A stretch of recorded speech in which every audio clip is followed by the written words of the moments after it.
Reciban todos un cordial saludo. Iniciamos el módulo número 5 dedicado al análisis de la estructura argumentativa en textos de lectura crítica.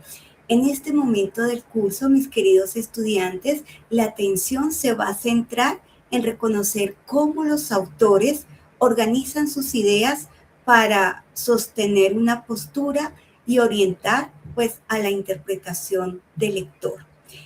La lectura sugerida para el día de hoy, como bien lo mencionamos en el módulo anterior, el cataclismo de Damocles, quien plantea una reflexión sobre una problemática, llamémoslo así, de alcance global y constituye su discurso a partir de argumentos que buscan bien generar conciencia y también cuestionamientos. Entonces, a lo largo de este texto, es posible, ¿no?, observar cómo se da esa articulación de las ideas y cómo éstas conducen al lector hacia una postura determinada. Entonces, este acercamiento nos permite reconocer también otra faceta de Gabriel García Márquez, nuestro premio Nobel de Literatura, aunque suele asociarse en su obra con el realismo mágico. Este texto muestra, podríamos decirlo, un registro ensayístico en la que nos invita de pronto a ampliar esos horizontes, esas miradas sobre pues nuevas tipologías textuales y a no encasillar a estos autores en un solo estilo. Entonces la invitación para que también podamos conocer otras facetas de este autor y de otros, donde no es solamente novelista, cuentista, periodista, cronista, sino también nos trae colación este texto que pues se dará el abordaje el día de hoy.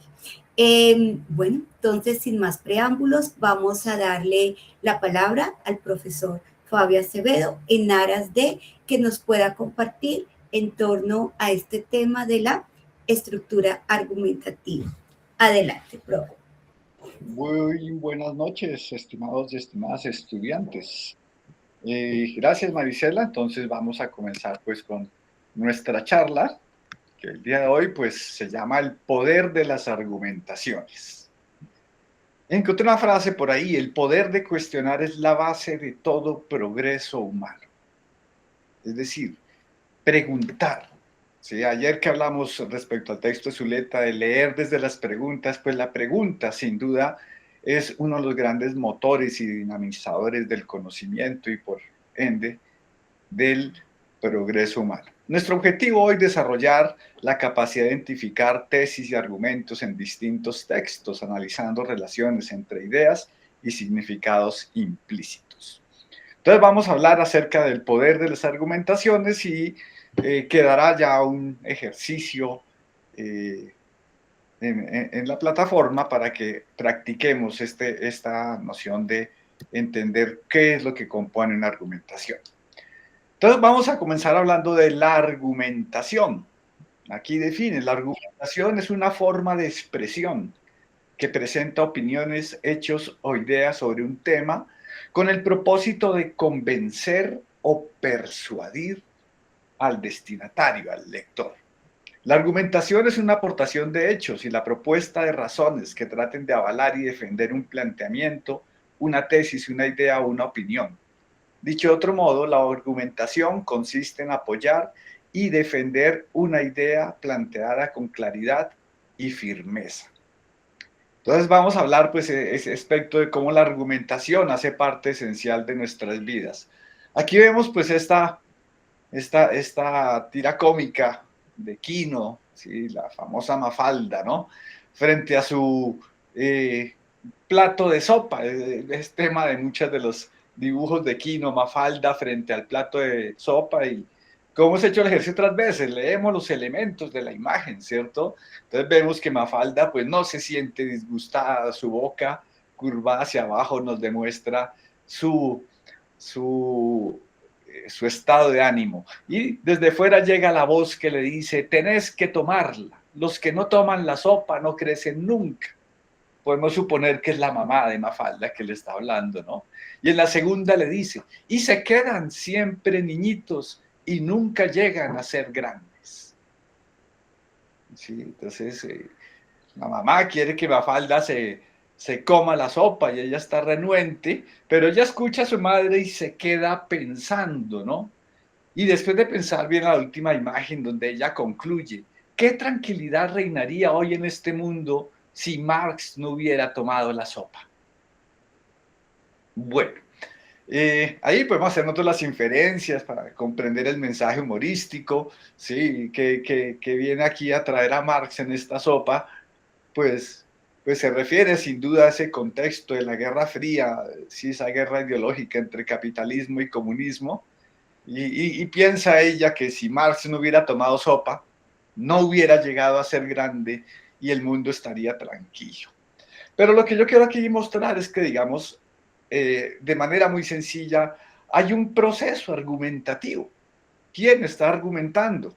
La mamá, ¿sí? La mamá que quiere convencer a Mafalda que tome la sopa. Y emplea ese argumento que es muy frecuente escuchar a los padres, el que no se toma la sopa nunca crece, ¿cierto? Y con eso pues se busca convencer. No parece haber convencido a Mafalda, quien más bien tergiversa el argumento y lo lleva a otro espacio, a otra cuestión, es decir, diríamos que se sale de la discusión por la tangente. Pero es un ejemplo muy simple de lo que es un proceso de argumentación. Bueno, en el contexto universitario y además por fuera del contexto universitario, en la sociedad en general, encontramos pues toda una serie de discursos, de textos, de formas comunicativas que buscan convencer al lector de algo. Por ejemplo, está la publicidad. La publicidad tiene esa finalidad, convencernos de comprar algo, ¿sí? De usar algún objeto. Y ese proceso de argumentación pues se da pues a través de presentar modelos, modelos de conducta, cómo se vería usted con este vestido, con este carro, cómo sería su vida si hiciera esto o aquello. Entonces, digamos, es una especie de persuasión a través de la modelación de conductas, podríamos ver. También vamos a encontrar pues muchos discursos en el contexto político. Este año que estamos en elecciones, pues vamos a encontrar muchos discursos donde se exponen ideas encaminadas a persuadir al elector de votar por uno u otro candidato. Entonces, pretenden ser textos argumentativos en la medida que presentan unas razones que puedan convencer a su público de todo esto. En el contexto académico, pues encontramos que los textos académicos son por su naturaleza argumentativos, es decir, un texto académico no se limita a exponer un tema, a definirlo, salvo que sea, por ejemplo, una enciclopedia, ¿no? Una enciclopedia es meramente expositiva, expone unos hechos, unos datos, da unas definiciones, explica un tema. Entonces son textos que son descriptivos, expositivos, ¿cierto? Tienen esa noción, pero no son necesariamente argumentativos. En el contexto académico, los textos argumentativos provienen de la investigación, puesto que toda investigación supone la revisión de unas ideas previas, su examen, su análisis, su discusión y la aportación de nuevas ideas. Entonces, ahí podríamos encontrar pues esa noción, digamos, que en el contexto académico nos enfrentamos especialmente a textos argumentativos.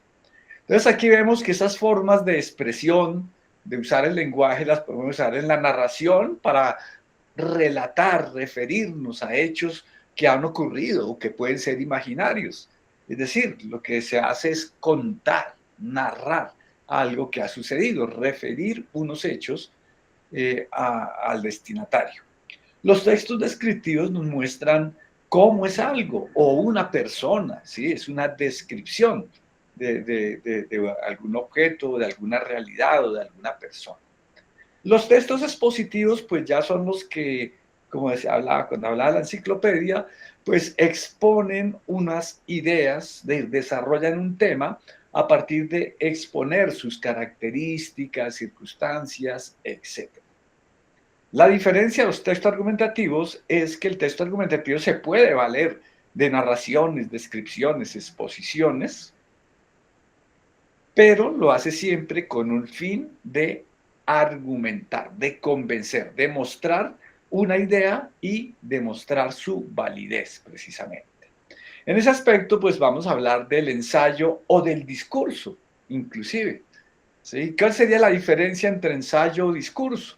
Pues que el discurso lo encontramos en el ámbito de la oralidad. El discurso se hace oralmente ante un auditorio, ¿sí? Aunque muchos discursos se trasvasan a la escritura, ¿sí? Se llevan y se publican por escrito. Pero de todas formas, en la escritura sigue preservando su carácter oral, en su forma de exposición, etc. El ensayo es un texto escrito, pero los dos pueden tener esa misma función de persuadir y de convencer a través de unos elementos. Entonces, el ensayo, que es un género moderno, desarrollado por primera vez por Michel de Montaigne en el siglo XIX, él lo llamó essai, en francés, ensayo, que significa aproximarse a algo sin pretender resolverlo completamente. Es una aproximación. Entonces, el ensayo es un género de exposición de ideas que busca exponer las ideas encaminadas al debate, al diálogo. Entonces, en ese sentido, el ensayo es un género que nos invita, que explora, analiza, interpreta o evalúa un tema, ¿sí? Hace parte del género didáctico, pero el ensayo, además de fundamentarse de manera seria en el conocimiento del tema, tiene la finalidad de argumentar una perspectiva diferente, personal, una opinión sobre ese tema, ¿sí? Entonces no se limita a la exposición, sino a formular un punto de vista particular. A veces hablamos de opinión, pero pues ya Platón, Sócrates distinguían la opinión del saber, ¿no? Sí, inclusive que hay un diálogo que Sócrates dice que la opinión es el saber de los ignorantes. El que no sabe, opina. ¿Sí? Ese es como lo primero que me viene a la cabeza. Es una manera, digamos, en realidad peyorativa de hablar de la opinión, pero podemos hablar ya de la opinión fundada, estudiada, fundamentada, que pertenecería pues ya al ámbito del ensayo y preferimos denominarla tesis. Un ensayo no busca abarcar la totalidad de un tema, sino apenas introducir, explorar un aspecto y dejar muchas preguntas abiertas de hecho. Se basa especialmente porque presenta una tesis y unos argumentos sustentados en el conocimiento y el saber. Se escribe por lo general en prosa y es de naturaleza breve, ¿sí? ¿Qué tan breve? Pues eso sí depende de la necesidad de la exposición, de la argumentación misma, pero procura ser más bien tema breve. Podemos distinguir 4 elementos en un ensayo. Una presentación, que es una exposición de los hechos, es decir, del tema que se va a abordar, pero que se aborda de manera problemática, es decir, por lo general se hace a través de un cuestionamiento, de una pregunta. Un segundo elemento es la propuesta, que es el planteamiento de la tesis, es decir, de esa opinión, de esa perspectiva propia sobre ese problema planteado. Esa tesis es una afirmación, pero tiene el carácter de hipótesis, en el sentido que es una afirmación que necesita ser demostrada, ser probada. Por eso la tercera parte, el tercer elemento de un ensayo es la demostración.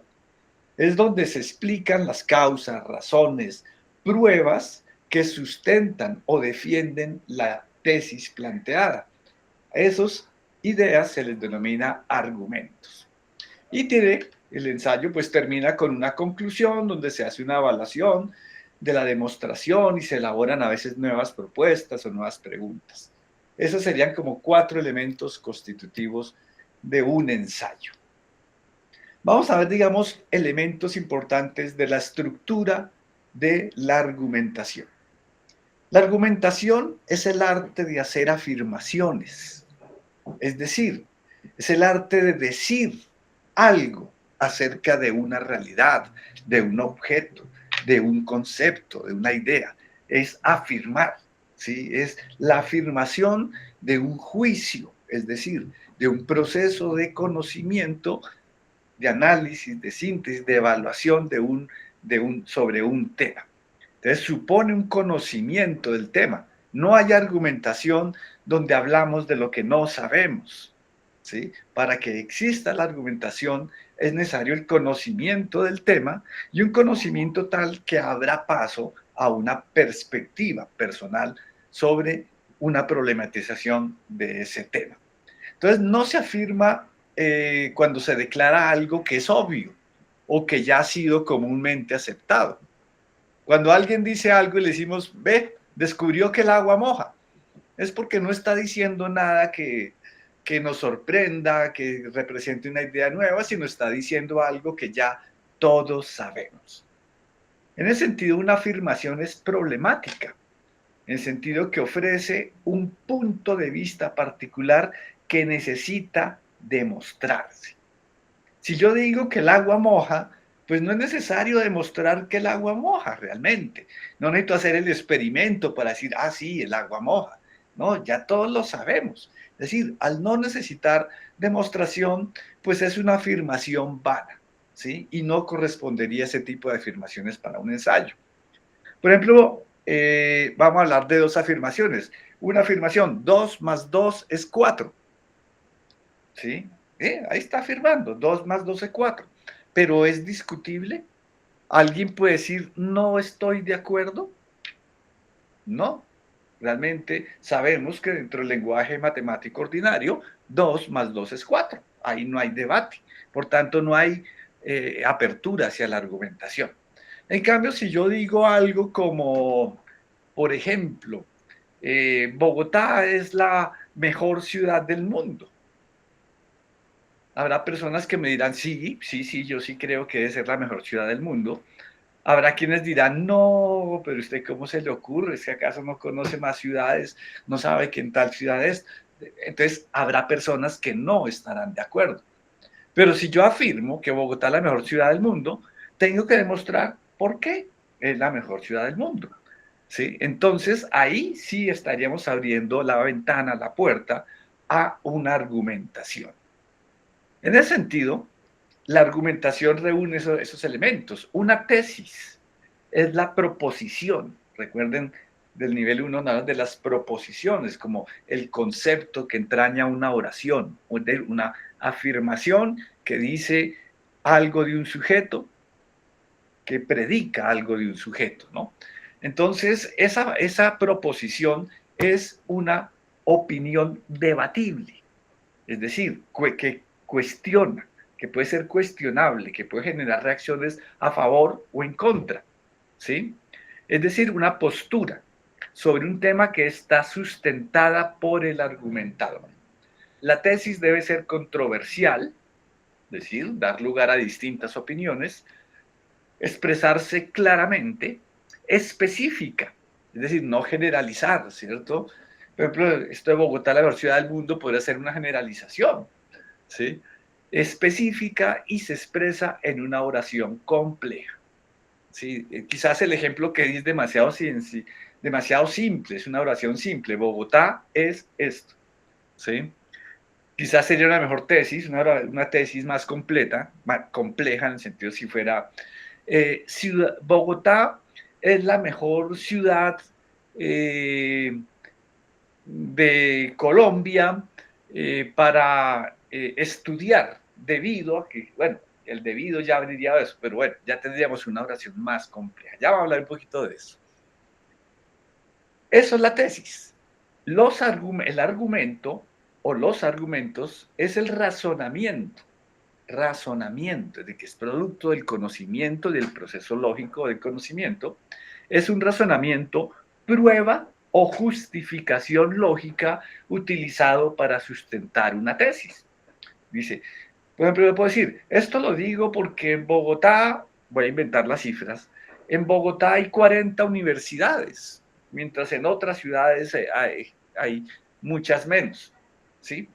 Bueno, pues es una idea que sustentaría que Bogotá es la mejor ciudad para estudiar en Colombia, ¿sí? Aún así alguien puede decir, no, pero es que si pensamos en esto o aquello, en los costos, entonces habría contraargumentos, ¿cierto? Que son los que contrarrestarían la tesis. Entonces, la argumentación en general es el conjunto de razones, hechos, ejemplos o evidencias que apoyan y demuestran la validez de una tesis.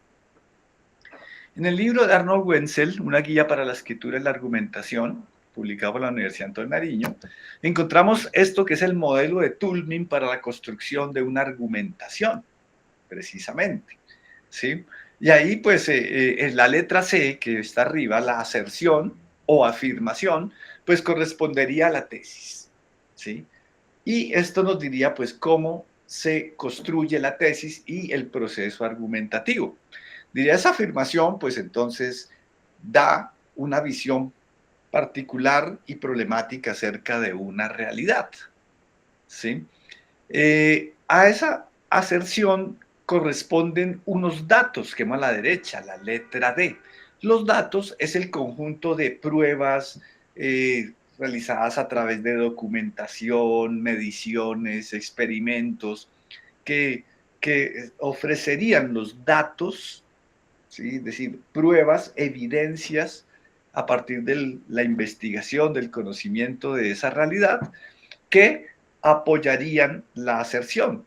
La apoyan en un orden. Ustedes ven la D, entonces C. Después, el ejemplo que yo hacía. En Bogotá hay más universidades que en otras ciudades del país, ¿cierto? Entonces, el dato es que hay más universidades. Entonces, Bogotá, es decir, Bogotá es la mejor ciudad para estudiar, ¿sí? Ahí tendríamos esa relación. Una argumentación supone basarse en varios datos y por supuesto en datos probados, verificables, ¿cierto? Entonces, ahí tendríamos esa relación de los datos, en relación con la afirmación, pues formarían la argumentación. Aquí vendría el examen de esa argumentación, es decir, las posibilidades de refutación de esa argumentación. La negación de la afirmación. No, Bogotá no es la mejor ciudad para estudiar de Colombia, por ejemplo, ¿sí? No es cierto que sea, ¿cierto? Entonces, se demuestra que no es decir, ¿qué es lo que podría demostrar que eso no sucede? Los costos educativos son más altos en Bogotá que en las demás ciudades de Colombia, por ejemplo. Ahí tendríamos una refutación. Negar los datos. La otra es negar los datos. Es decir, no es cierto que haya más universidades en Bogotá que en otras ciudades del país, ¿sí?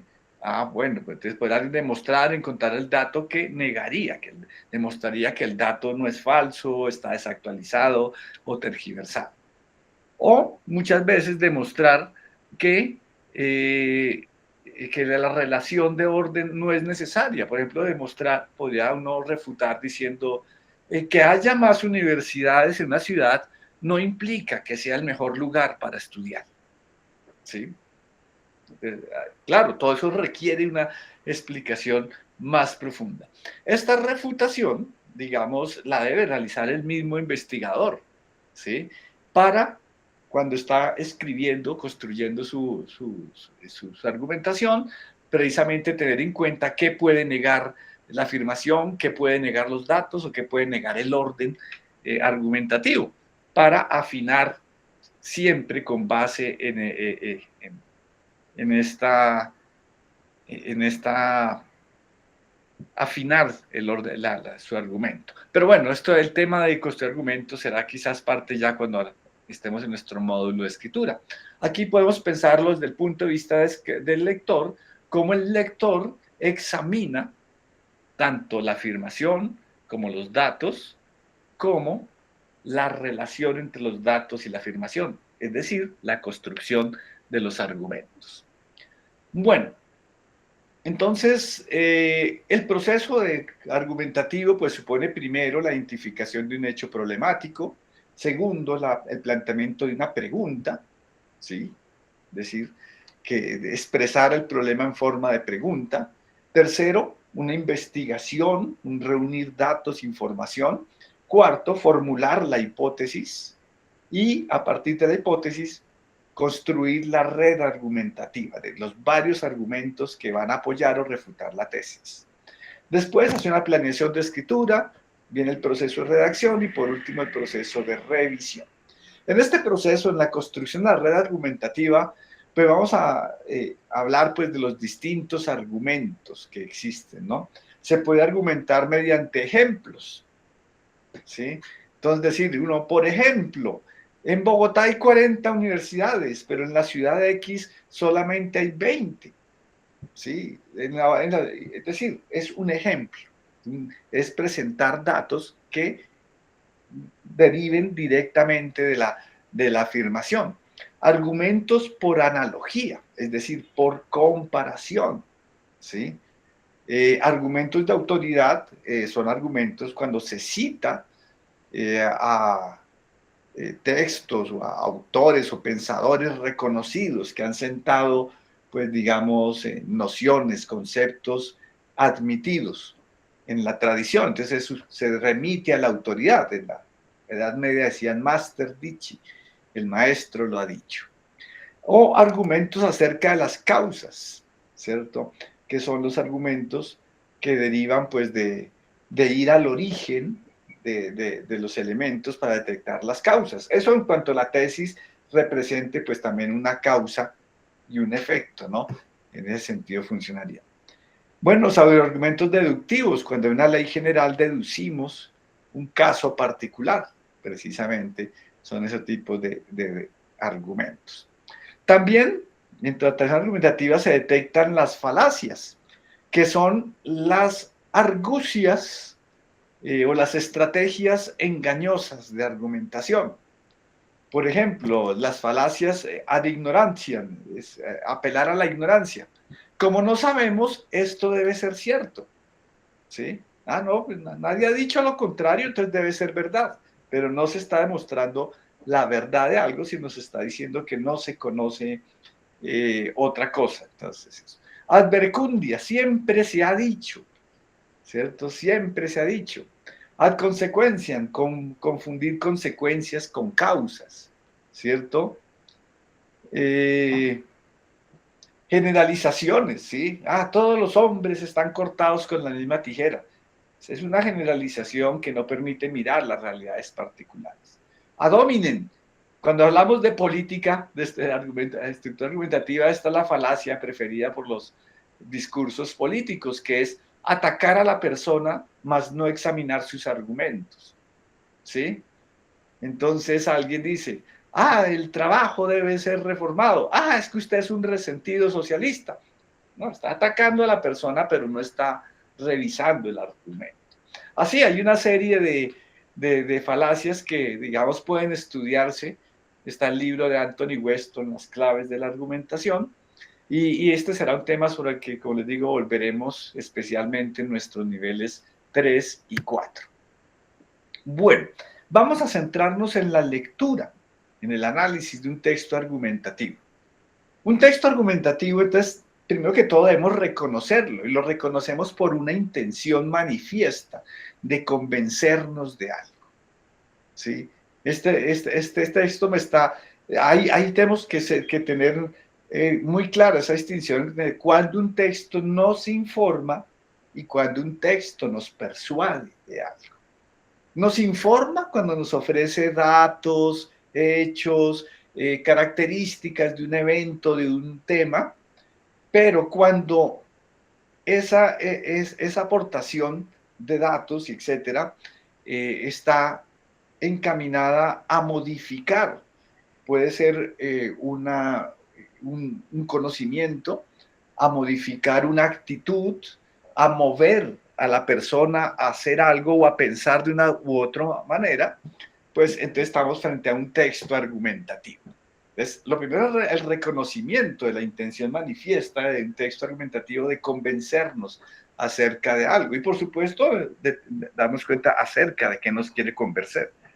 Un buen lector capta esta intencionalidad y asume la lectura siguiendo las afirmaciones del texto, comprendiendo y evaluando la pertinencia de la estructura argumentativa. Es decir, un texto argumentativo se lee como una novela policíaca. Borges, en un pequeño ensayo muy bonito, afirma que la novela policíaca se lee de manera distinta a cualquier otro género literario, en el sentido que quien lee una novela, un cuento policíaco, está sospechando de su escritor, de quien escribe, del autor del texto, es decir, del narrador, ¿sí?, que se expresa en la trama de la novela o del cuento. Está sospechando de lo que dice, porque sospecha que tal vez no le está contando todo, que le oculta información.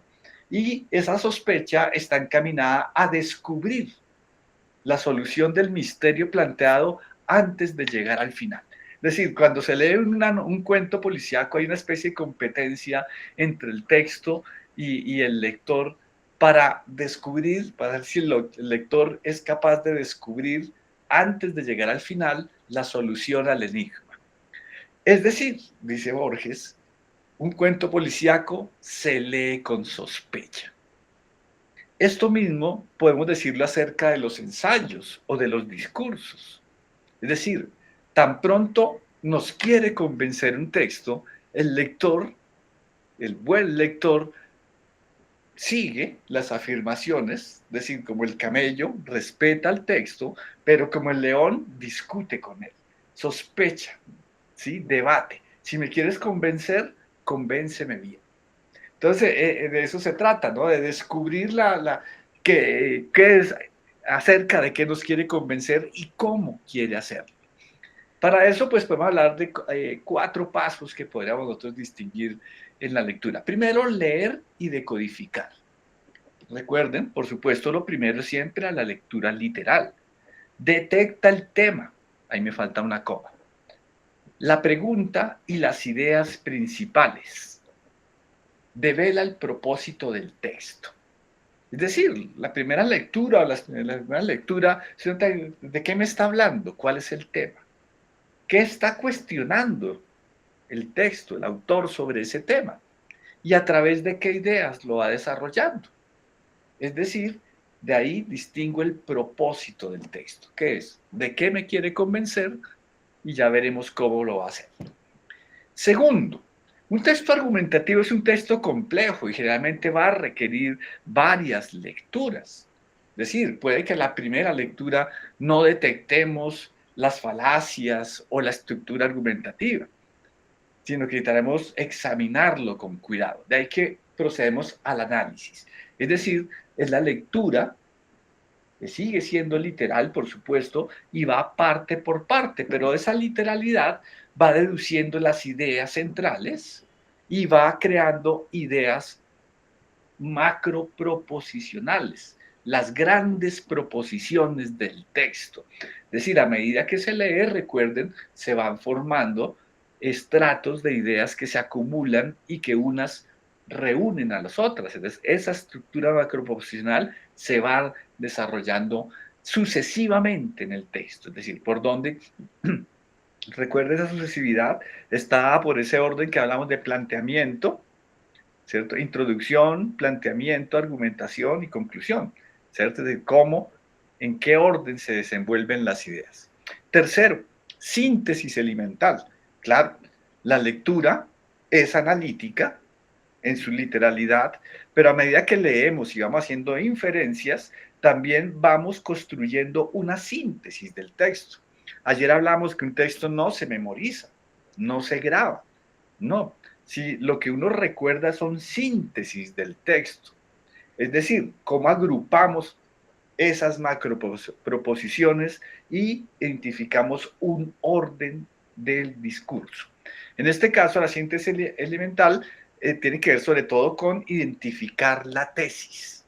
Especialmente tiene que ver con identificar esa gran idea central de todo texto argumentativo que es su tesis, es decir, la afirmación controversial sobre la cual las demás macroposiciones del texto convergen, es decir, la apoyan, la afirman, la defienden. Entonces, es esa identificación que tiene que ir con la síntesis. Y la síntesis es tener esa visión global del texto. Y, digamos, ya las lecturas, porque es que las lecturas son muchas lecturas, digamos, ya buscan revelar la estructura argumentativa. Es decir, explicitar las relaciones lógicas entre las tesis y los argumentos. Relaciones que pueden estar implícitas, ¿sí? A veces ocultas, develadas en el texto, así como hay que develar, descubrir, a veces desentrañar la tesis del texto, pues también tenemos que identificar cómo esa tesis está relacionada con los argumentos. Y ahí pues se supone pues esa estructura argumentativa es la que le permite la evaluación y la valoración personal de parte del autor del lector acerca del texto estudiado. Bueno, no sé si hasta aquí haya preguntas sobre el tema y vamos a empezar a hacer pues ya el ejercicio del cataclismo de Damocles. A ver, regálenme manos levantadas o sombreritos ahí en los emojis de nuestro curso, los que tuvieron oportunidad de leer el texto. A ver, ¿sí? Ah, no, otra vez, porque no estaba pidiendo aplausos para mí, sino que, digamos, que usaran los emojis para decir que Valentina bien leyó el cataclismo de Damocles. Es un texto corto, muy breve, ¿cierto? Bien, ¿quién más? A ver, ¿quién más leyó? Alexa leyó, gracias, qué bien. Bueno, entonces vamos a hacer el ejercicio pues bajo el supuesto que ustedes ya hicieron una lectura literal, al menos una lectura del texto, y seguramente ahora que yo hablaba del texto argumentativo ya de pronto podían ver si ya habían hecho relecturas y habían anticipado algo del análisis y la síntesis que se expone. Bueno, el cataclismo de Damocles es un discurso de García Márquez, ¿sí? Es decir, fue unas palabras, acá nos dice que fueron pronunciadas el 6 de agosto de 1986 en Ixtapa, México, en el aniversario número 41 de la bomba atómica de Hiroshima. El 6 de agosto se lanzó la bomba de Hiroshima de 1945, ¿sí? Es decir, ya del año pasado se cumplieron 80 años, ¿no? Entonces, de ese evento. Y en una reunión del Grupo de los Seis, es un grupo de países que se reunieron durante un tiempo para trabajar por el desarme y la paz mundial. Entonces, ese es un contexto, ¿verdad?, que nos da, digamos, en donde pronunció estas palabras. Fue un evento de carácter mundial entre presidentes de diversos países. Entonces, por eso es un discurso, son unas palabras que se expresan oralmente, aunque pues estos discursos, pues el orador generalmente los tiene ya escritos y lo está leyendo.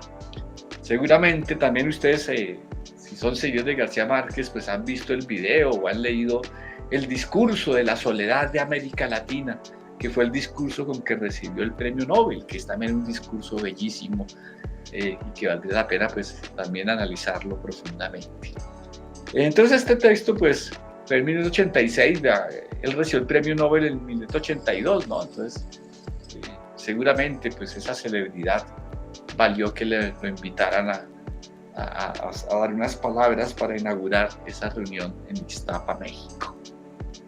Bueno, a ver, vamos a leer literalmente este primer párrafo de pronto para quienes no lo hayan leído. No sé, a ver, ¿quién me haría el favor? Si ven, me estoy poniendo un poco ronco, a ver, Marisela, o quién me haría el favor de leerlo en voz alta. ¿Algunos de los presentes se animan? Listo, entonces adelante. Un minuto después de la última explosión, más de la mitad de los seres humanos habrá muerto. El polvo y el humo de los continentes en llamas derrotarán a la luz solar y las tinieblas absolutas volverán a reinar en el mundo. Un invierno de lluvias anaranjadas y huracanes helados invertirá el tiempo de los océanos y volteará el curso de los ríos, cuyos peces habrán muerto de sed en las aguas ardientes, y cuyos pájaros no encontrarán el cielo. Las nieves perpetuas cubrirán el desierto del Sahara. La vasta Amazonía desaparecerá de la faz del planeta, destruida por el granizo, y la era del rock y de los corazones trasplantados estaría de regreso a su infancia glacial. Los pocos seres humanos que sobrevivan el primer espanto y los que hubieran tenido el privilegio de un refugio a las 3 de la tarde del lunes aciago de la catástrofe magna, solo habrán salvado la vida para no morir después por el horror de sus recuerdos. La creación habrá terminado en el caos final de la humedad y las noches eternas. El único vestigio de lo que fue la vida serán las cucarachas. Muchas gracias, Maricela. Muy bien leído el texto, pausadamente, muy claro. Entonces, vea que la lectura en voz alta hace parte de nuestras habilidades precisamente de lectura literal. Y ayer hablamos cómo escuchar los textos nos ayuda a encontrar su tono, su ritmo y comprenderlo de manera más fácil. Entonces vamos a hacer un proceso un poco detallado, digamos, acerca de los elementos y los procesos de comprensión del texto, desde lo literal hasta lo inferencial que venía siendo. Primero que todo tenemos un título y un autor, ¿no? El título, El Cataclismo de Damocles, Gabriel García Márquez. Entonces, respecto al título, ahí abajo, pues entonces uno puede encontrar que tal vez cataclismo es una palabra que uno puede relacionar con otras o tal vez sea un poco desconocida, ¿no? Entonces aquí yo consulté el diccionario de la Real Academia y ahí entonces me da primero que todo una etimología del latín cataclismus, ¿sí? Viene del latín, pero a su vez viene del griego, no sé leer griego, ¿cierto? Me imagino que parece que suena reconocer unas letras, cataclismas, algo así, que significa inundación en griego, ¿cierto? Es una inundación, en griego era un cataclismo, y eso viene por el latín y así llegó a nuestro idioma. Definiciones, nos da 3 definiciones, ¿cierto? Gran catástrofe producida por un fenómeno natural. 2, gran trastorno en el orden social o político. 3, suceso que altera gravemente el desarrollo, la expectativa de algo. ¿Sí? Bueno, los 3 se refiere a eso, a un evento destructivo, dañino. Puede ser de orden natural, según la primera acepción. Aquí el tema no parece hablarnos de eso, pero también puede ser en el orden social o político, ¿sí? O que altera el desarrollo y rompe las expectativas. También nos da una serie de sinónimos, como vemos, ¿no? Catástrofe, desastre, debacle, siniestro, más abajo más conmoción, revolución. Entonces, ahí estemos, un evento así destructivo, terrible. Entonces, aunque en su etimología viene de inundación, también decimos un cataclismo es un terremoto o una revolución social, puede llamarse un cataclismo. Pero el título también nos ofrece otro elemento extraño, ¿no? El cataclismo de Damocles. Además que forma una cacofonía, que es una repetición de sonidos, ¿no? Cataclismo, Damocles. Es una cacofonía que inclusive puede parecer un poco incómoda, ¿sí? Pero que hace parte también de la expresividad del tema y de lo que está dando, ¿no? Es un efecto sonoro que funciona ahí. Entonces, bueno, también puede buscar uno por ahí en Wikipedia, quién fue Damocles, ¿no? Y nos dice que fue un cortesano en la corte del rey Dionisio de Siracusa en el siglo IV antes de Cristo. O sea, parece un personaje histórico, famoso por la anécdota moral de la espada de Damocles. A veces en realidad no se habla solo de Damocles, sino se menciona es la espada de Damocles. Para enseñarle, la anécdota es para enseñar que el poder y la riqueza conllevan peligros constantes. Dionisio lo sentó en un banquete bajo una espada afilada suspendida por un solo pelo de caballo. simbolizando la amenaza persistente, o podríamos nosotros inferir el juicio permanente que tiene siempre el poder sobre sí. La anécdota es que el rey Dionisio le pide a Damocles que se siente en su trono, y Damocles, todo vanidoso, se sentó ahí. Dionisio, Damocles era un criticón del rey y todo eso, entonces el rey lo sentó ahí, ¿no? Y cuando miró hacia arriba, vio, como ven ustedes en la pintura, ahí hay una espada colgando de la crin de un caballo, y pues la pasó muy mal Damocles anoche, pensando que en algún momento ese cabello podía romperse y obviamente iba a herirlo fuertemente. Entonces, el cataclismo de Damocles, nos damos cuenta que hay un juego de palabras, no solamente por los sonidos, sino porque García Márquez está reemplazando la expresión común, que es la espada de Damocles, por el cataclismo. ¿No? En el lugar de la espada, García Márquez menciona un cataclismo. Segundo elemento, tenemos un contexto, ¿cierto?, del discurso, cuando fue pronunciado. Entonces, claro, fue pronunciado en una conferencia sobre el desarme nuclear, ¿cierto?, conmemorando pues precisamente la bomba atómica. Entonces, eso ya nos da un contexto que va a actuar sobre nuestra lectura. Bueno, entonces ya examinamos el primer párrafo, ¿cierto? Y vamos a mirar algo sobre ese párrafo. Esa lectura del primer párrafo, aquí me estoy devolviendo cuando trabajamos en el nivel 1, precisamente esa literalidad, cómo funciona. Esto que vemos aquí en este cuadro, realmente nosotros podemos hacerlo a una gran velocidad, pero lo hacemos, ¿sí? Y es lo siguiente. Primero descomponemos el párrafo en sus 6 componentes, en sus 6 frases. ¿Cómo sabemos dónde termina una frase, dónde termina la otra? Por el punto seguido, ¿cierto? Entonces aquí lo que hice es el mismo párrafo que tenemos antes, ¿sí? El primer párrafo, ustedes van a ver, está ahí, es el mismo. Lo que pasa es que simplemente separé. Es una manera de leer, ¿cierto? Precisamente, que es detenerse en los puntos, en el sentido que el punto forma una frase en la cual se reúne una oración o más oraciones, ¿sí? Y plantean una idea mínima que se enlaza con la siguiente frase del párrafo. Entonces aquí vemos que este párrafo consta de 6 frases.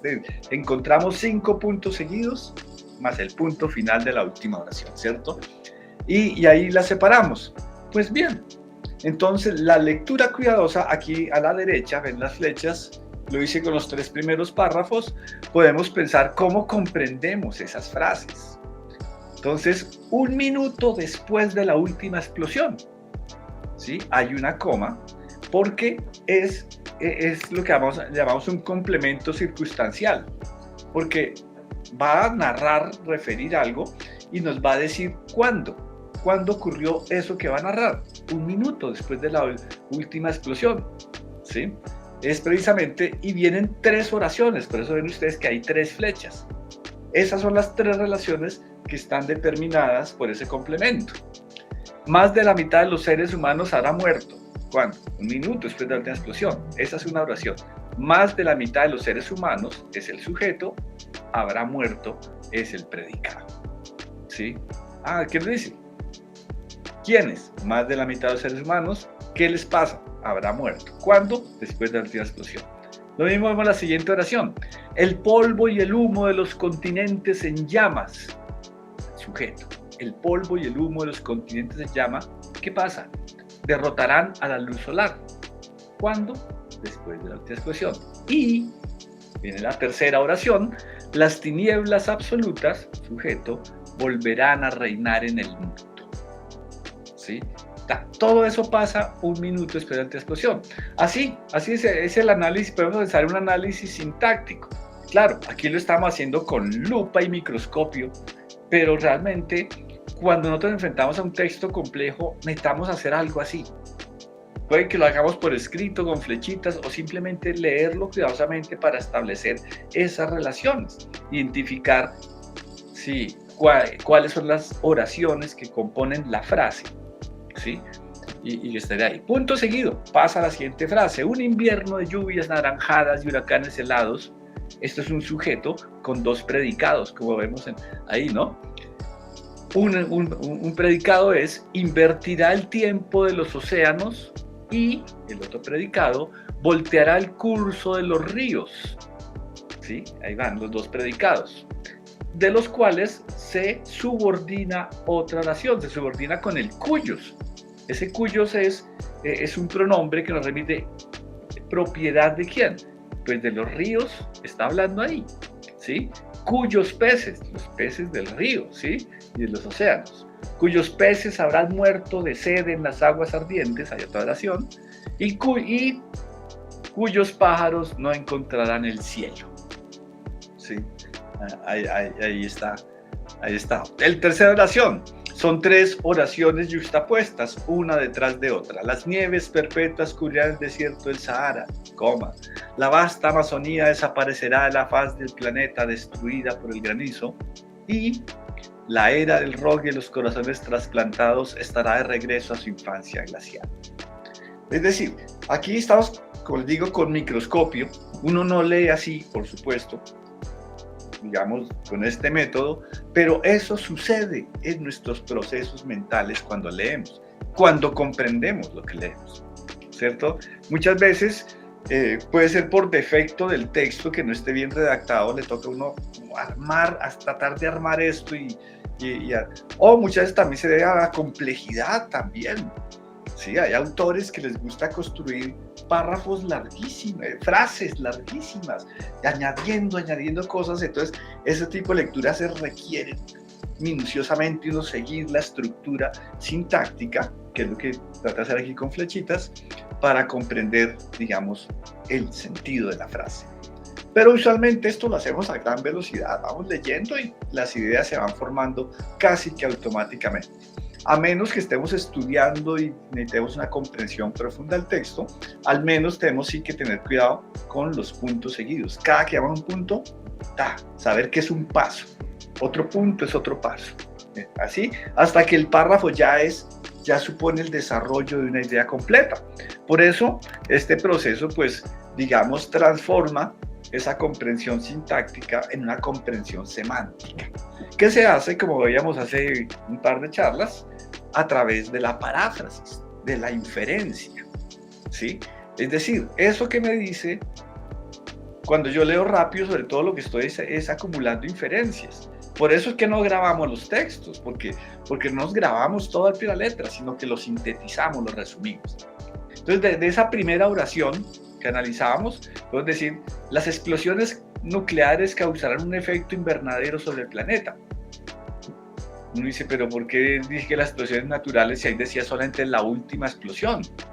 Bueno, si es la última es porque son varias, y como estamos en la conmemoración, pues uno puede suponer que el tema. Ahora, cuando releemos el texto ya sabemos que sí, está hablando efectivamente de armas nucleares, ¿no?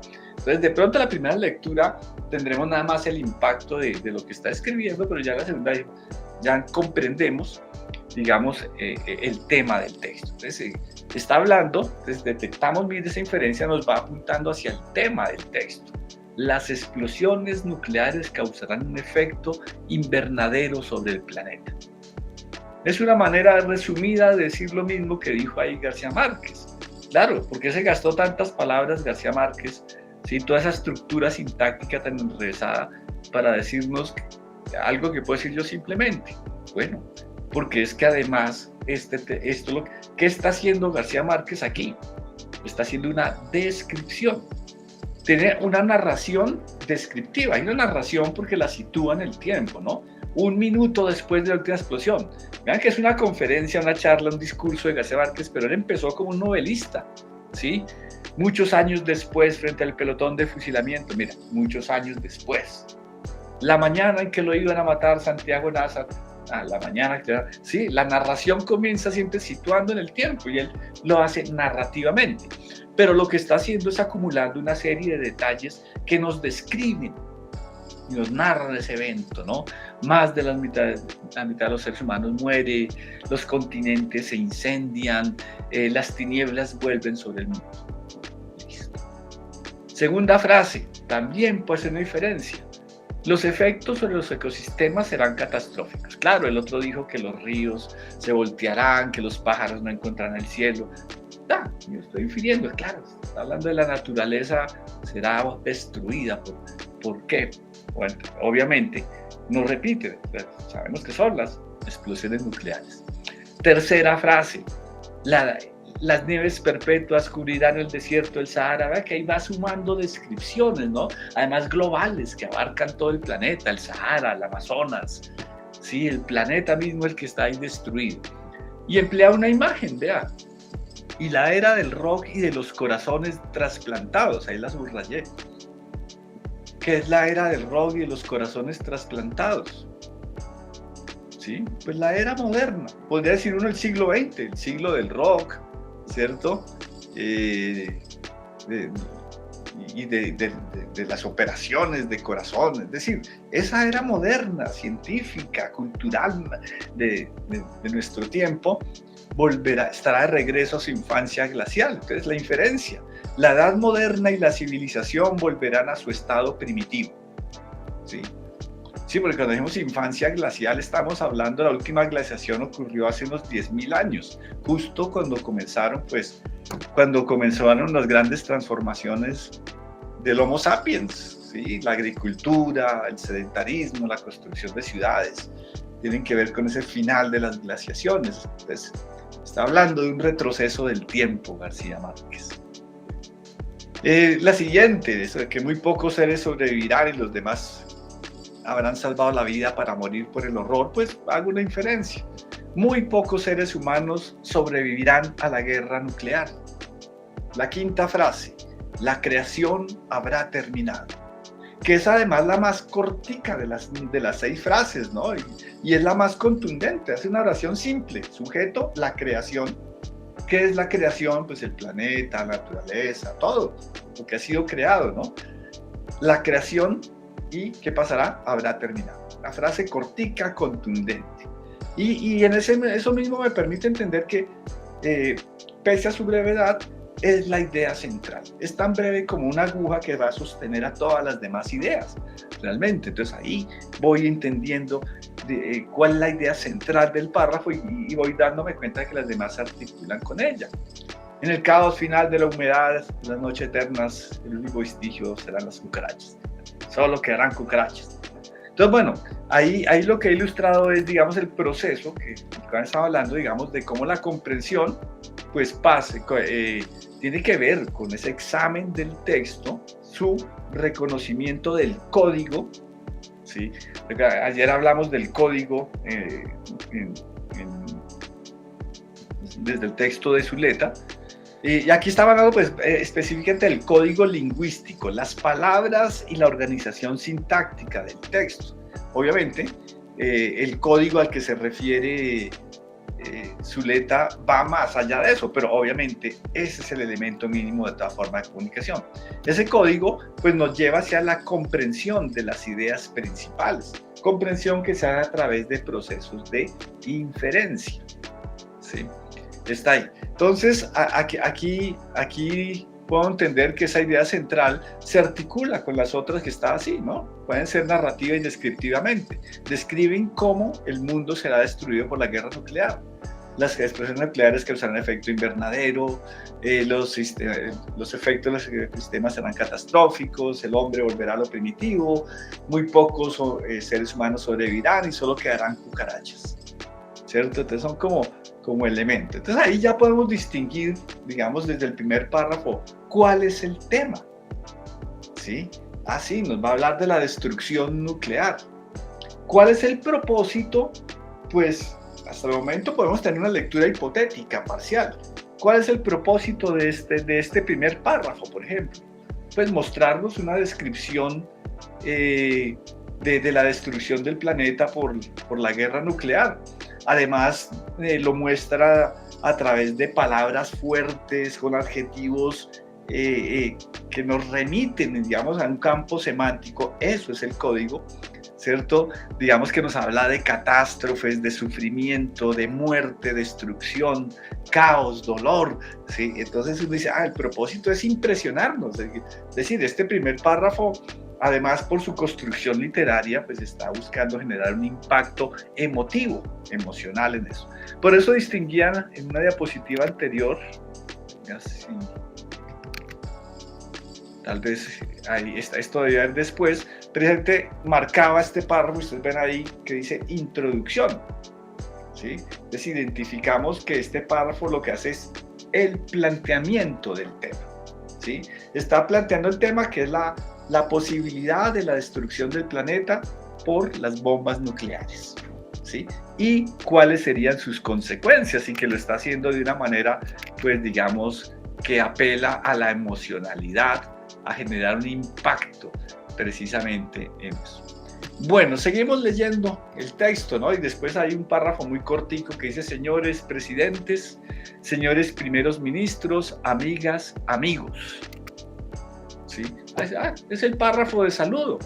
Y además uno puede darse cuenta que qué curioso, García Márquez invirtió el orden tradicional del discurso, porque generalmente en un discurso lo primero que está es ese saludo, ¿sí?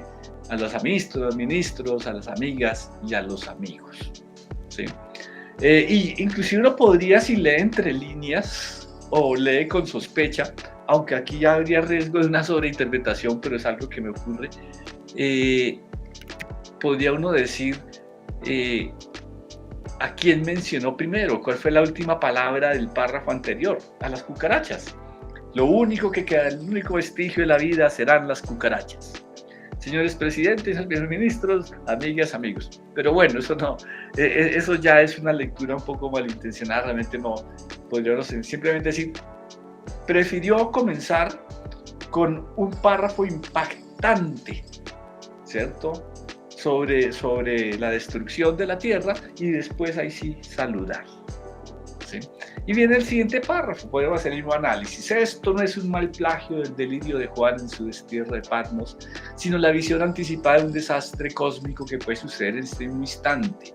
2 puntos, viene otra frase correlacionada. La explosión dirigida o accidental de solo una parte mínima del arsenal nuclear que duerme con un ojo y vela con el otro en la Santa Bárbara de las grandes potencias. Vea que es un párrafo construido con una sola frase, ¿sí?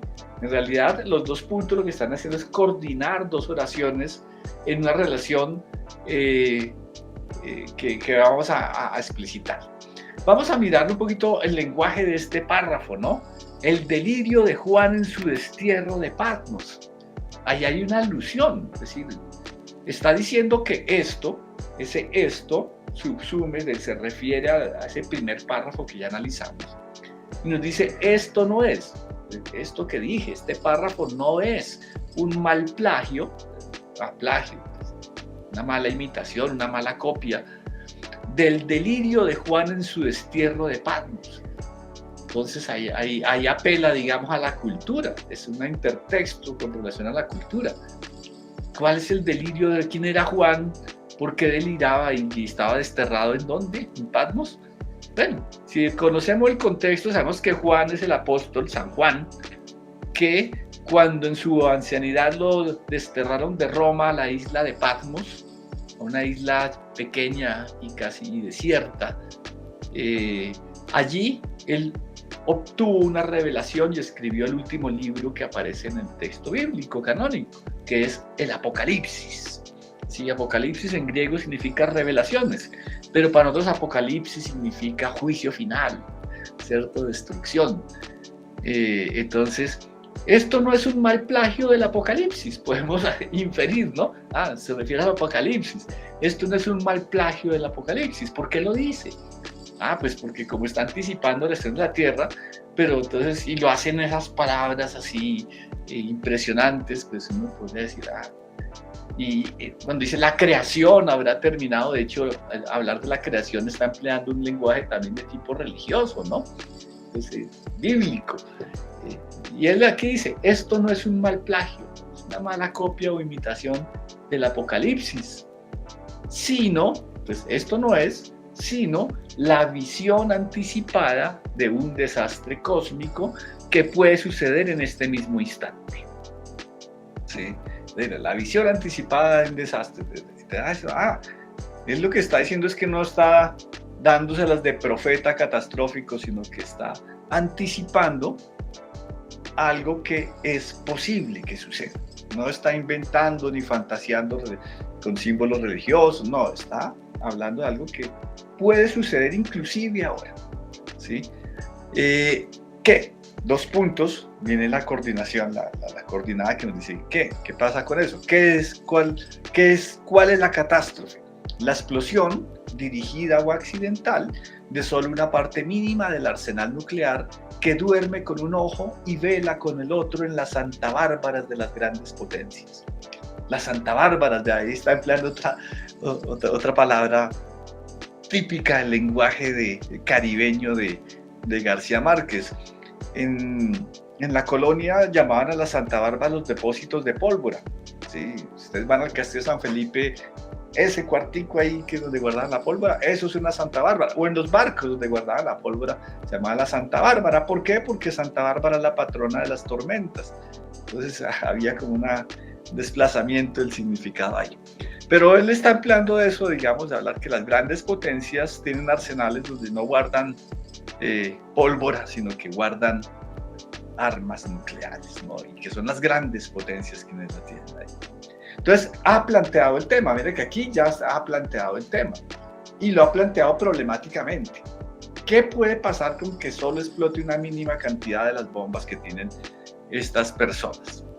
Y el siguiente párrafo va a reafirmar, de hecho ya va a reafirmar ese planteamiento del problema con datos. Así es, hoy 6 de agosto de 1986, ya que así es, conecta el párrafo anterior con una afirmación, así es, y vienen los datos.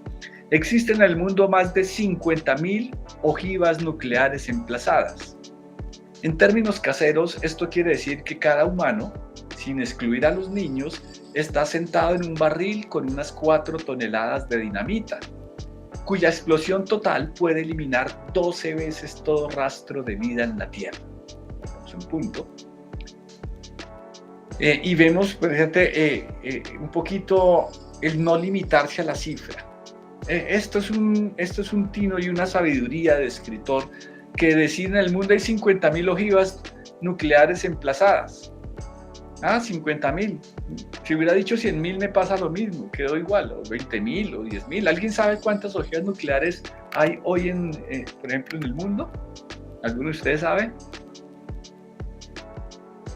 Creo que hay menos, se han reducido, pero las que hay son 5 o 10 veces más destructivas que las que había antes. O sea que en términos reales esto no ha mejorado, ¿sí?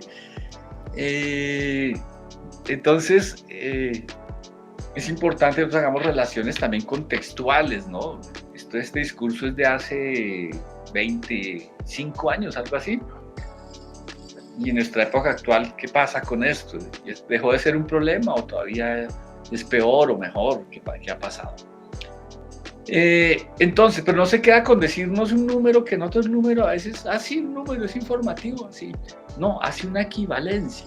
Es como si cada persona en el planeta estuviera sentada sobre un barril de 4 toneladas de dinamita. Será un barril bastante grande para comenzar, ¿no? ¿Y qué le podría pasar? ¿Qué podría hacer cada persona con esas 4 toneladas de dinamita? Pues, entonces, eso que parece una exageración, ya tendríamos que corroborar, pero García Márquez no solo era un excelente escritor del realismo mágico, sino que va a ser un excelente periodista. Y vamos a ver cómo él reúne datos, ¿sí? Comparaciones que seguramente no son traídas de los cabellos, puesto que no está escribiendo una novela, sino está haciendo un discurso sobre el desarme nuclear. O para el desarme nuclear, tal vez podemos intuir. Entonces, bueno, la potencia de aniquilación de esta amenaza colosal, ¿cierto?, pende sobre nuestras cabezas como un cataclismo de Damocles. Vea, ahí lo que analizamos del título, aquí se reafirma. Por eso reemplazó la espada por el cataclismo, que Quiere decir que la guerra nuclear, la devastación nuclear, pende sobre las cabezas de la humanidad, nuestras cabezas, de todos nosotros.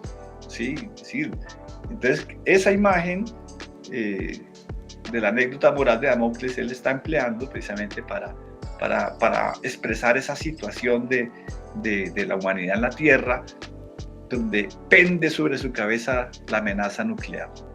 Puede inutilizar 4 planetas más de los que giran alrededor del Sol, es decir, está hablando de 13 planetas sería, porque si en la época de él eran 9 planetas, en nuestra época ya Plutón le quitaron la categoría de planeta, pero bueno.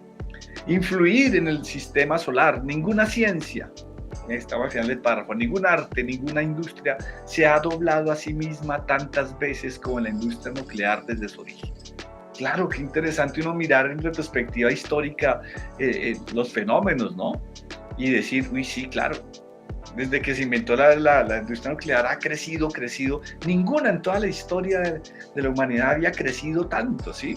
Ni ninguna otra creación del ingenio humano ha tenido nunca tanto poder de determinación sobre el destino del mundo. Claro, ahí podemos mirar cuál es la idea principal de este párrafo. ¿Que hay más de 50.000 ojivas nucleares puede ser?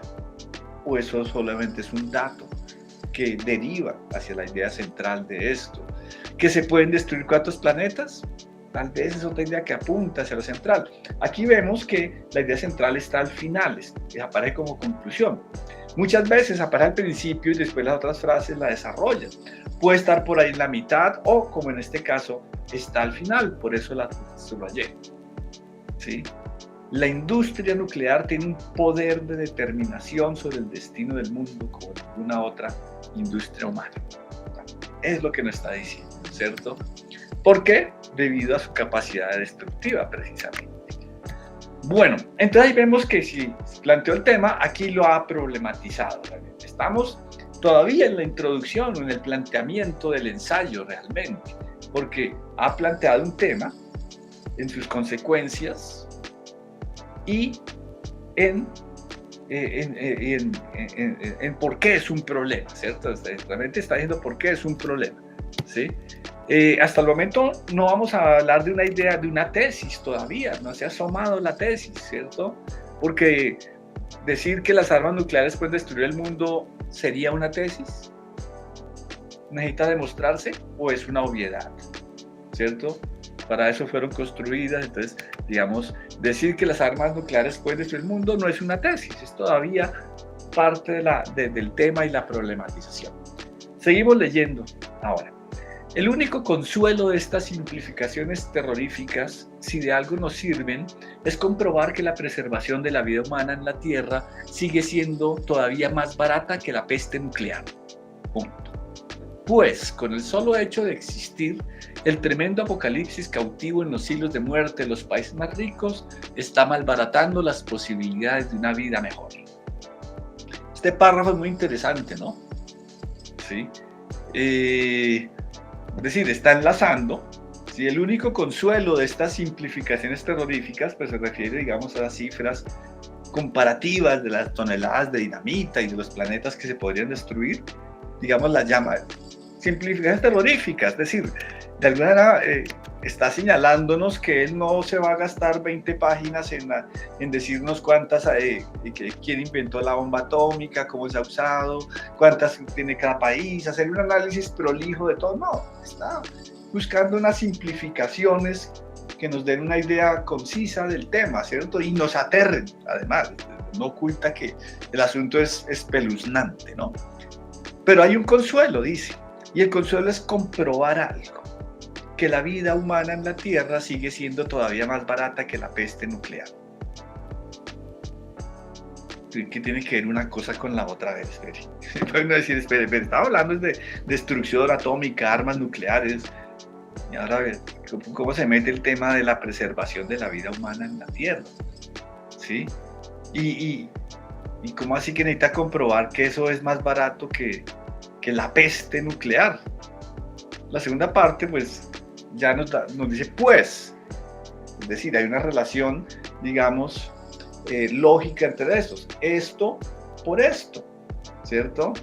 Pues esto podemos decir por esto, pues con el solo hecho de existir el tremendo apocalipsis cautivo en los hilos de muerte de los países más ricos, está malbaratando las posibilidades de una vida mejor para todos. Bueno, ya veremos qué sucede en este párrafo. Ha cambiado el curso, aquí el discurso ha dado un giro. Y viene el siguiente párrafo.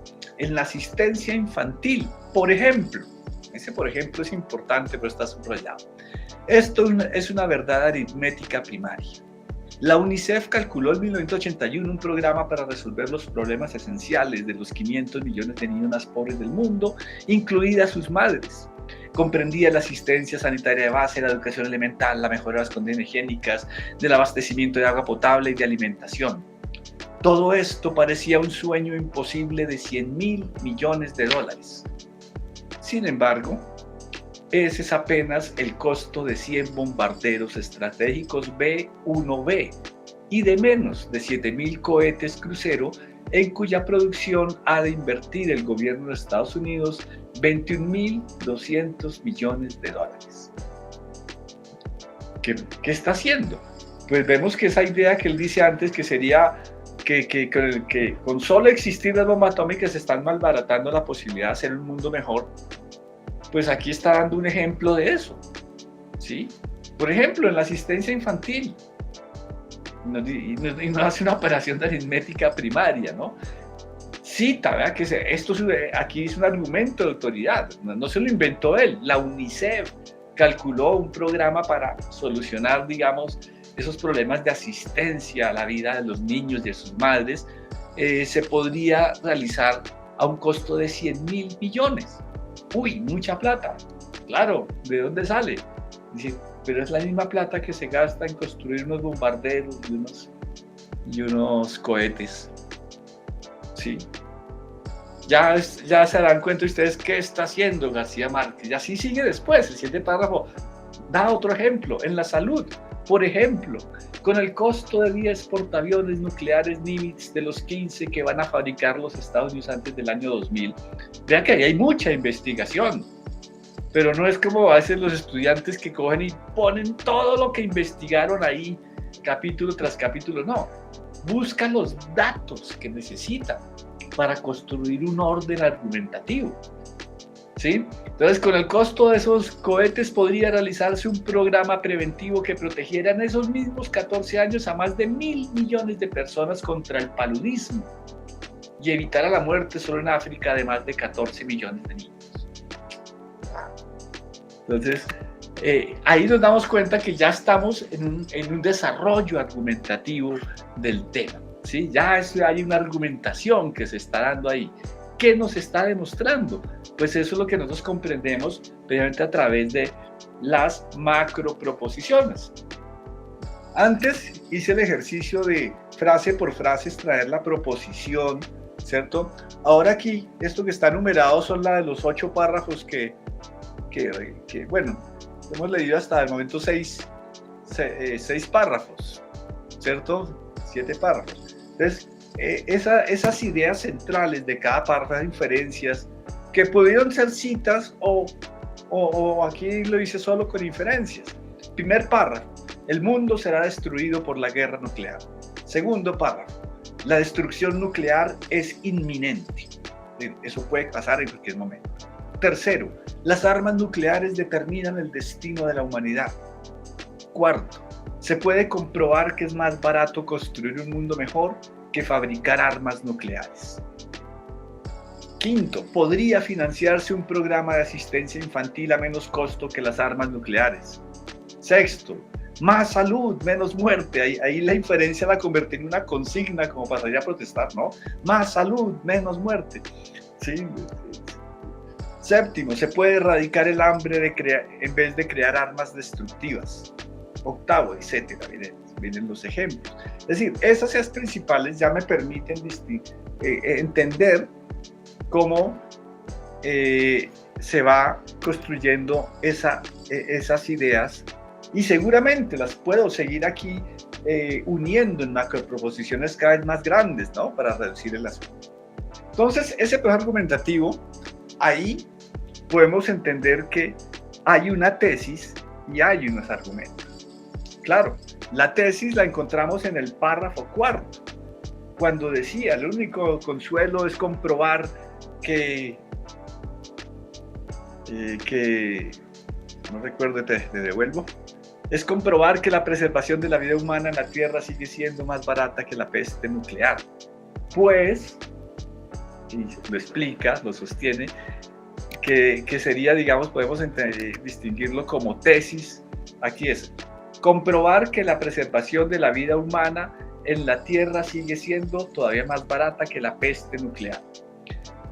Que también es reforzada, es decir, es expresada nuevamente al final de ese mismo párrafo. Dice, con el solo hecho de existir el tremendo apocalipsis cautivo en los hilos de muerte de los países más ricos, está malbaratando las posibilidades de una vida mejor para todos. Es decir, está expresada claramente, ¿cierto? Entonces la podemos nosotros inferir de varias maneras.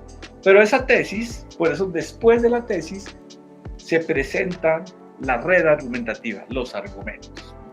En la asistencia infantil, por ejemplo, son argumentos de ejemplificación. Y si ustedes recuerdan el diagrama de Tolman, entonces, datos. ¿Cuáles son los datos? UNICEF calculó un programa de asistencia para 500 millones de niños. ¿Sí? Ahí me faltó incluir en los datos cuánto costaba, 100 mil millones de dólares. No, ahí está, 100 mil millones de dólares, que es lo mismo que cuestan 100 bombarderos y 7 mil cohetes. ¿Cuál es el orden? ¿Cuál es la relación entre los datos y la tesis? Se puede atender a niños pobres en lugar de producir armas nucleares.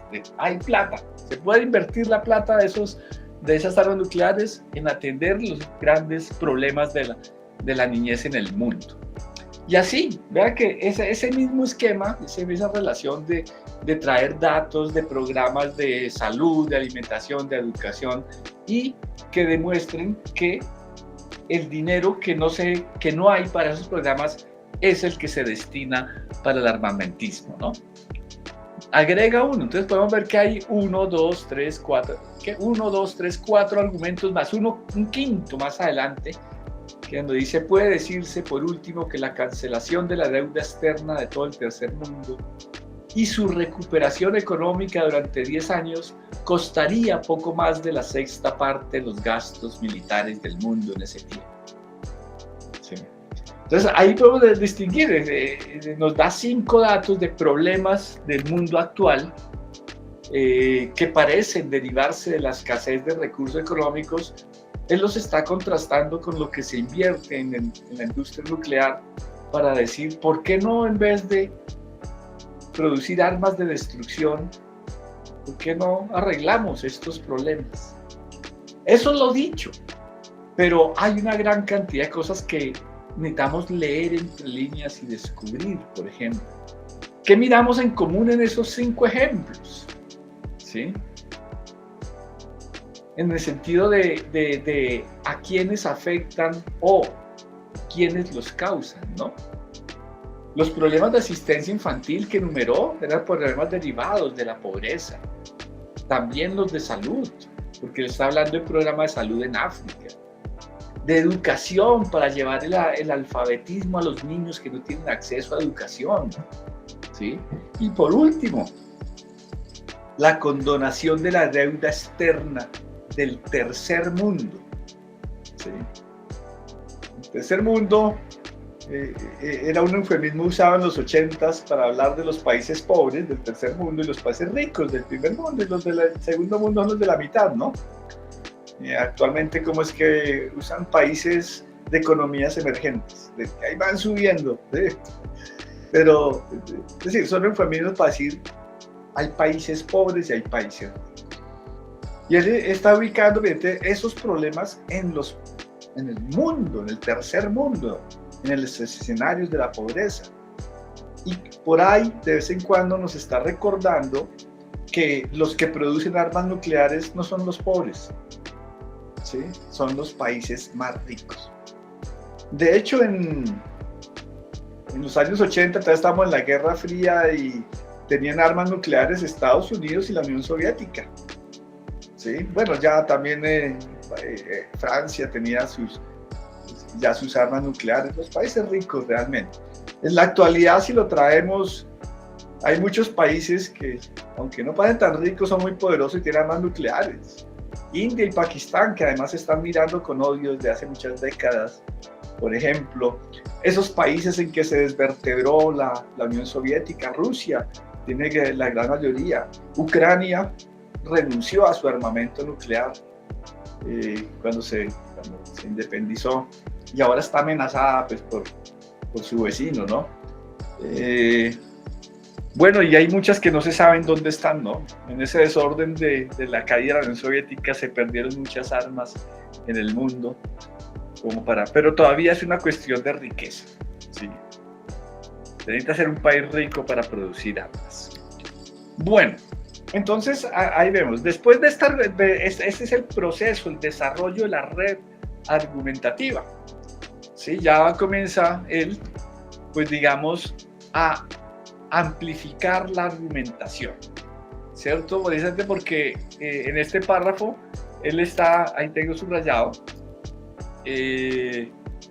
frente a este despilfarro económico, es decir, cómo se bota la plata en armas, es un despilfarro, lo llama él, frente a este despilfarro económico descomunal, es todavía más inquietante y doloroso el despilfarro humano. Es decir, los argumentos los estableció en términos económicos, pero aquí los está poniendo en términos humanos. ¿Por qué hay un despilfarro humano? La industria de la guerra mantiene en cautiverio el más grande continente de sabios jamás reunidos para empresa alguna en la historia de la humanidad. Vuelve la historia, claro. ¿Cuándo en la historia se habían reunido los mejores cerebros para hacer algo? ¿Sí? Nunca en las dimensiones que lo hace la industria nuclear, ¿no? ¿Sí? Están allá, dice él. ¿Sí? Que deberían estar aquí, dice, esas personas, esos científicos, esos sabios deben estar aquí, ayudando a crear en el ámbito de la educación y la justicia lo único que puede salvarnos de la barbarie, una cultura de paz. Entonces miren cómo realmente amplifican los argumentos, no dejándolos en el terreno económico, sino más en el terreno humano, en la capacidad de la humanidad para crear ciencia, arte, conocimiento, progreso verdadero. ¿Sí? Que es lo que él llama cultura de paz como opuesta pues a la barbarie. Entonces digamos, él está creando ya también una red de valores aquí. Entonces, que la barbarie ¿qué es? Que la producción de armas. La cultura de paz es el deseo de superar los problemas, ¿no? Sigue el siguiente párrafo donde amplía la argumentación o mejor la sitúa en su efectividad, ¿no? A pesar de estas certidumbres dramáticas, desde toda la argumentación que le ha hecho, que es dramática porque es un drama, en el sentido de un combate, una antinomia entre dos elementos contrarios, las necesidades del planeta y las posibilidades de destrucción. La carrera a las armas no se concede un instante de tregua. Ahora mismo, mientras almorzamos, se construye una nueva ojiva nuclear, mañana cuando despertemos habrá 9 más, los guarneses de muerte del hemisferio de los ricos. Verá.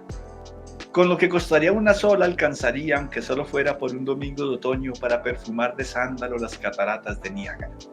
Ahí hay una ironía, por supuesto, ¿cierto?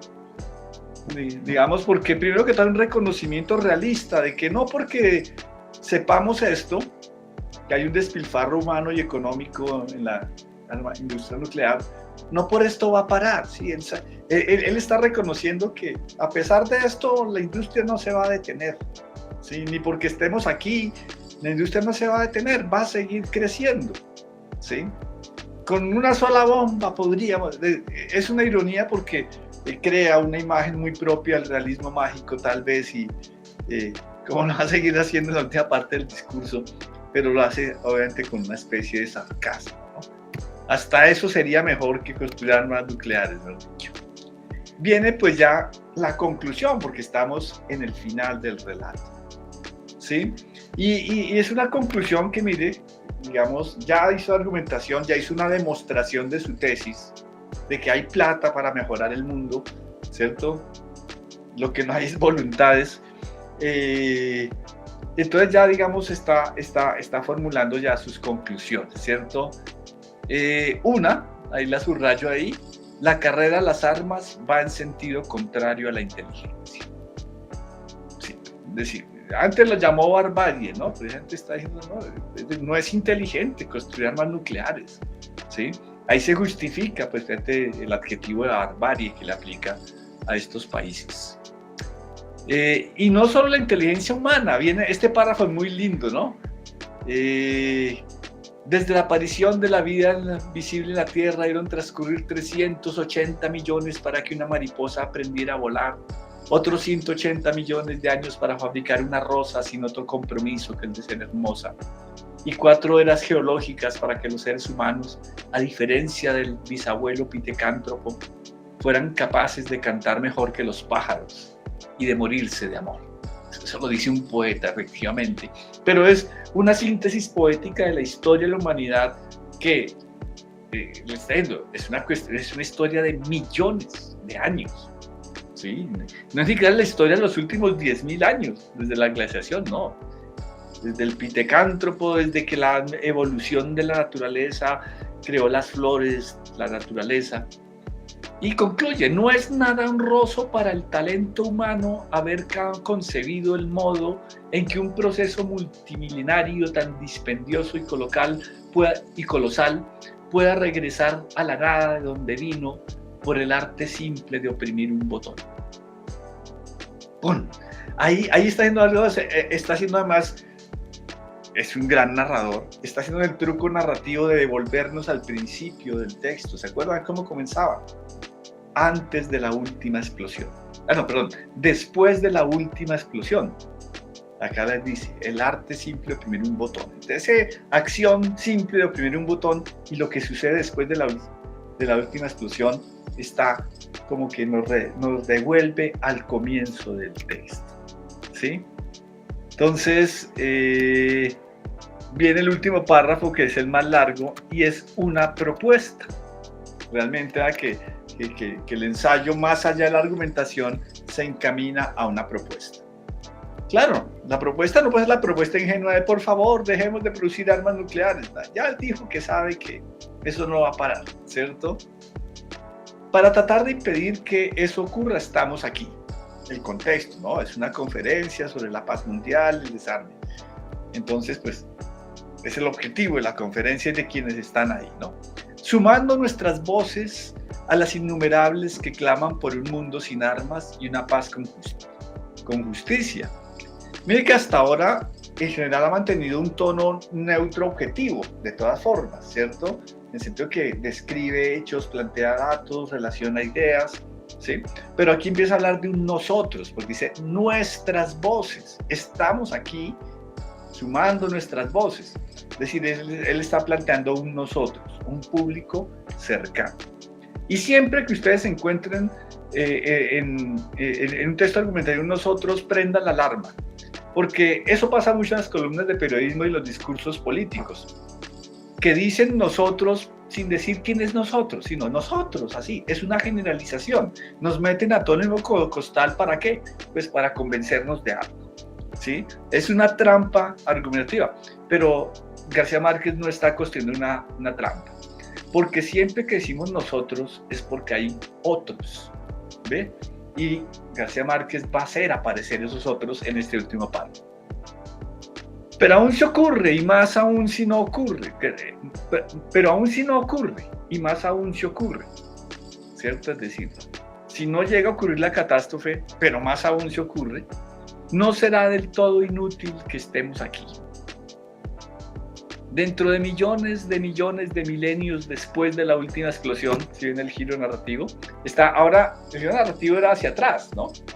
Ahora es hacia adelante, hacia el futuro.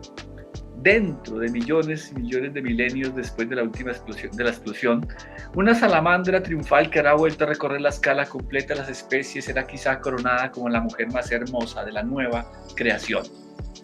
De nosotros depende, vuelven nosotros ahí. ¿Quiénes nosotros? Hombres y mujeres de ciencia, hombres y mujeres de inteligencia y la paz. Ya antes dijo que la carrera de las armas es contraria a la inteligencia, de que ya se están perfilando los otros, los no inteligentes, los que no son de la paz.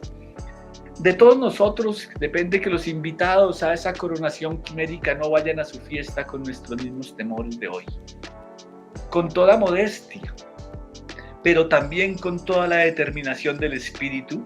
Ahí está hablando ya en primera persona. Propongo, él propone, que hagamos ahora y aquí el compromiso de concebir y fabricar un arca de la memoria capaz de sobrevivir al diluvio atómico.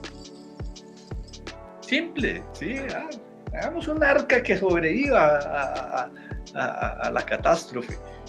Esto es bellísimo, una botella de náufragos siderales arrojada a los océanos del tiempo, para que la nueva humanidad de entonces sepa por nosotros, los que construyamos el arca, ¿no? Lo que no han de contarle las cucarachas. ¿Se acuerdan las cucarachas al comienzo? Que aquí existió la vida, que en ella prevaleció el sufrimiento y predominó la injusticia. Si ven lo no dicho en los argumentos que yo analizaba, que el asunto de pobreza y riqueza en el mundo, como aquí resuena, ¿cierto?, que en la tierra predominó el sufrimiento y la injusticia, pero que también concebimos el amor y hasta fuimos capaces de imaginarnos la felicidad.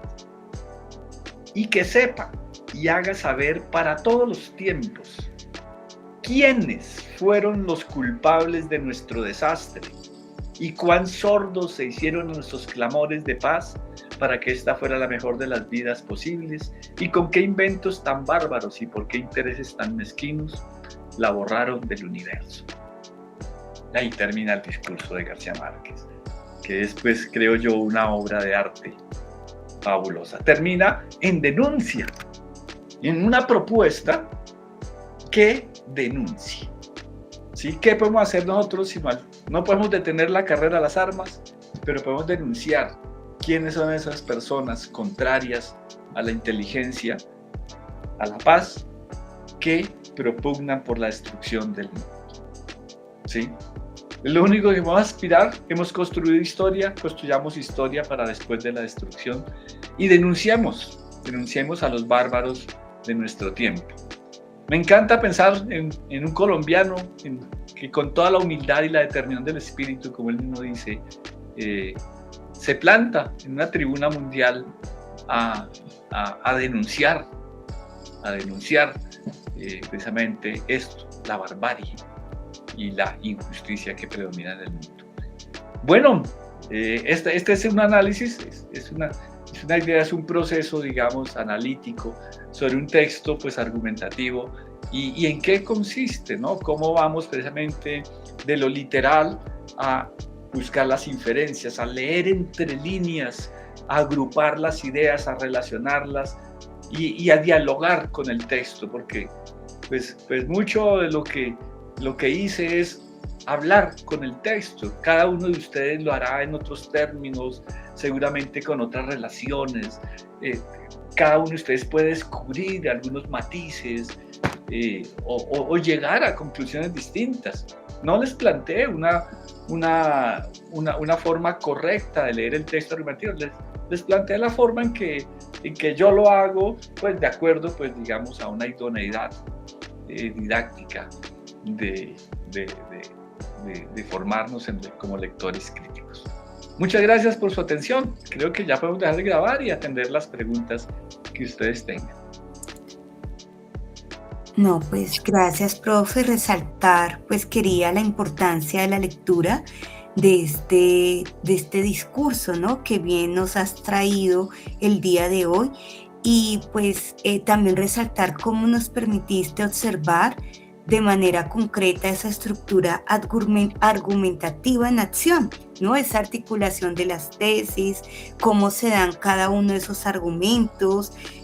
Por eso allí se ha alojado, ya para que mañana puedan visualizarlo en el módulo 5, este texto también muy valioso, intitulado Las claves de la argumentación, de Anthony Weston, donde nos habla de los diversos argumentos, ¿no?, que también tú has propuesto, y las evidencias que conducen al lector hacia una reflexión crítica, ¿no?, sobre, pues, este tema que nos atañe a todo, del alcance global.